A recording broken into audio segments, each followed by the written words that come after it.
The biggest bank burglary in British history was broadcast live.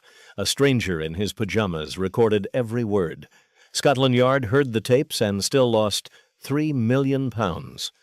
It was just after 11 at night. Saturday, September 11th, 1971. A small flat on Wimpole Street, in the Marylebone district of central London. An amateur radio enthusiast named Robert Rowlands was hunched over his receiver, trying to tune in Radio Luxembourg. What came through his speakers instead was two men whispering about money, about lookouts, about fumes in a tunnel. Rowlands sat frozen in the dark, listening to a bank robbery happening in real time, somewhere within a mile of his window.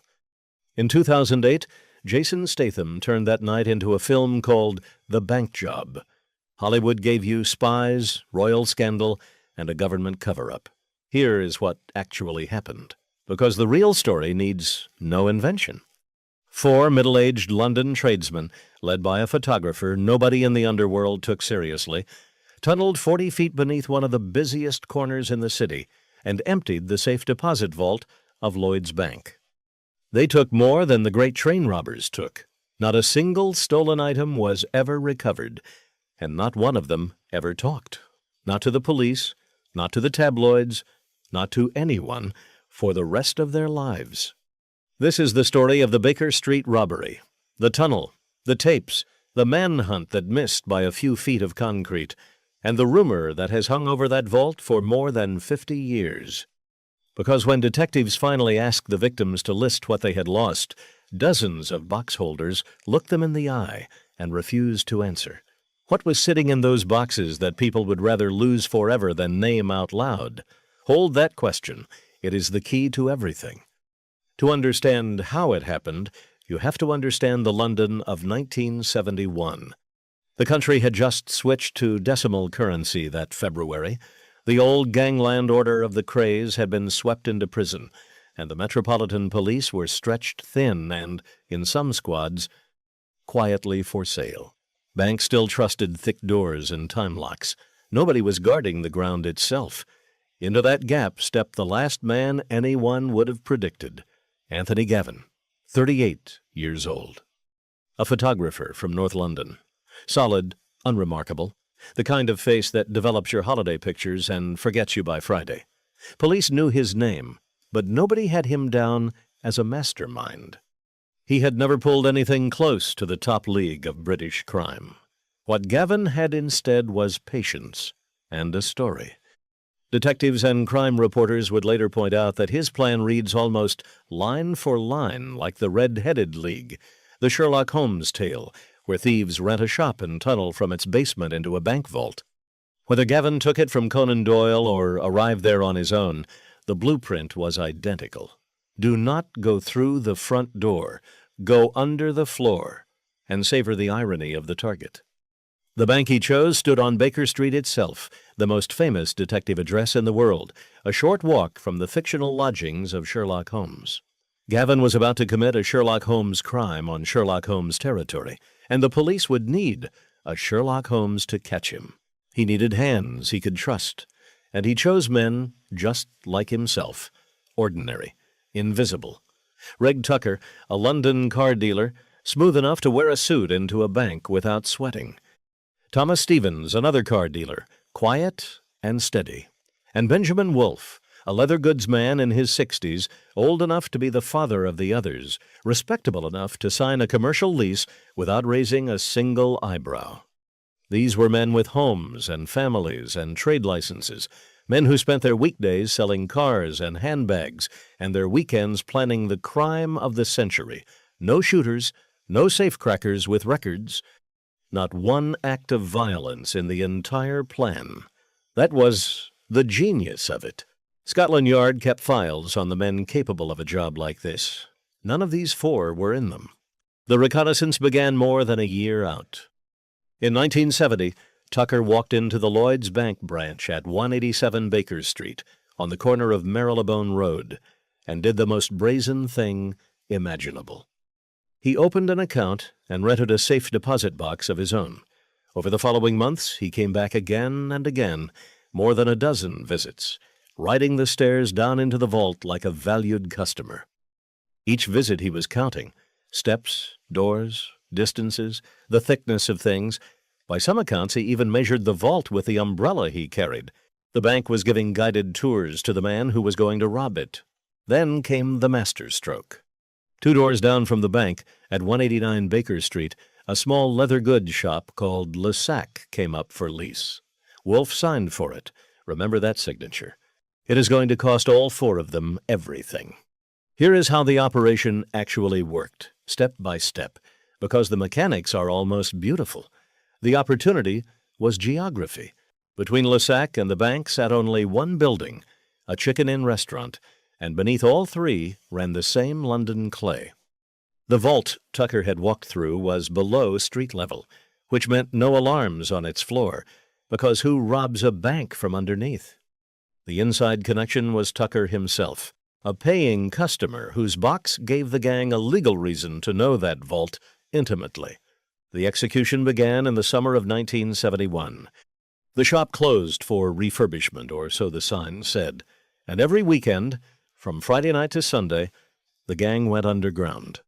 They dug a shaft through the basement floor of Le Sac and pushed a tunnel 40 feet toward the bank, passing directly beneath the chicken inn, while diners ate fried chicken a few feet above their heads.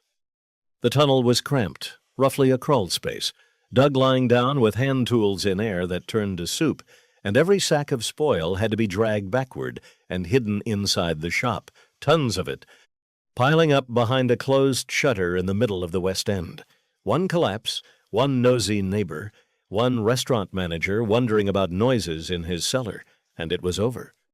It took them close to 3 months of weekends. They only dug when the businesses above were closed, and they were disciplined about it. No weeknights, no shortcuts. By early September, they were under the vault, staring up at a floor of reinforced concrete, and this is where it nearly fell apart. They had brought a thermic lance to burn through, and a heavy hydraulic jack to force the floor. The lance failed, choking the tunnel with smoke and getting nowhere against the concrete. So on the final weekend, they went to the last resort, explosives. They packed the charge and timed the blast against the rumble of traffic on Marylebone Road. And on the night of Friday, September 10th, 1971, they blew a hole up through the vault floor, barely wide enough for a man to squeeze through. And at almost the same moment, less than a mile away on Wimpole Street, a man in his pajamas reached for a radio dial.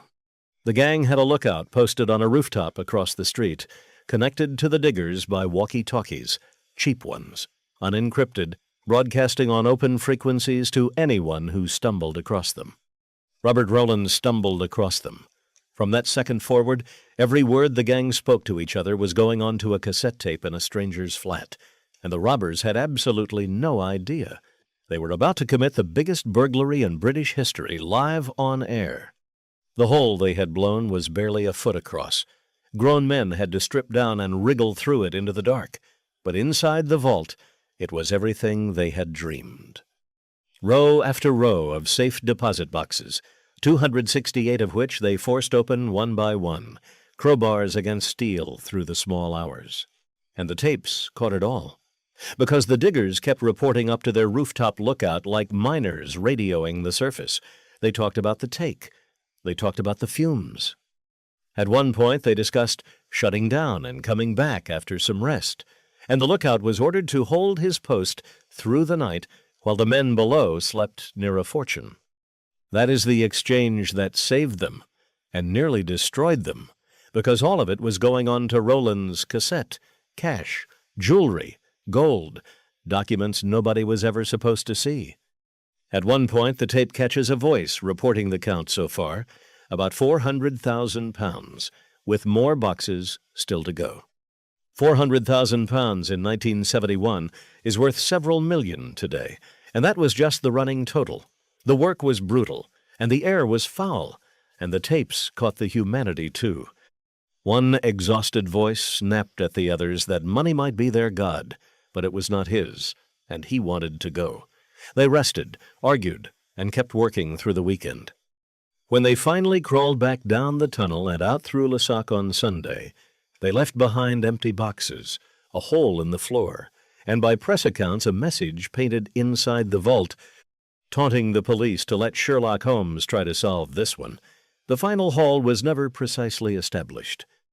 Estimates ran from £500,000 to well over £3 million, with £3 million the figure that stuck, worth roughly £45 million today. For comparison, the Great Train Robbery of 1963, the most famous crime in Britain, netted $2.6 million. These four unknowns had just beaten it. They believed they had vanished clean. They had not. A signature was waiting for them. Now rewind to Saturday night, because while the gang was still underground, the manhunt had already started, and it is one of the great, almost moments in criminal history. Rowlands called the police the moment he understood what he was hearing. They did not believe him. A man claiming he could hear a robbery on the radio sounded like a crank, and by his own account, one officer even suggested Rowlands could face prosecution himself for listening to unlicensed transmissions. The hero of the night was being threatened with charges, while the crime of the decade played through his speakers. So Rowlands did something invaluable.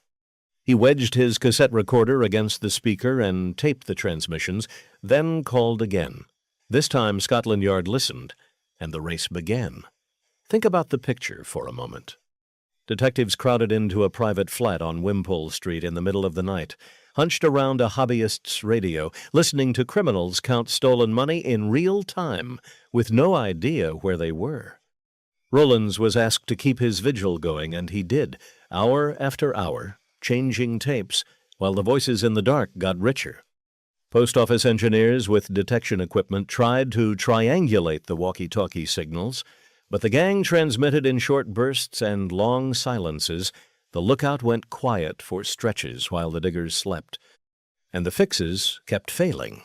Rowlands told police the signal's strength meant the robbers had to be close, within about a mile of Wimpole Street. For reasons that have never been convincingly explained, the search was widened to a radius of 8 miles.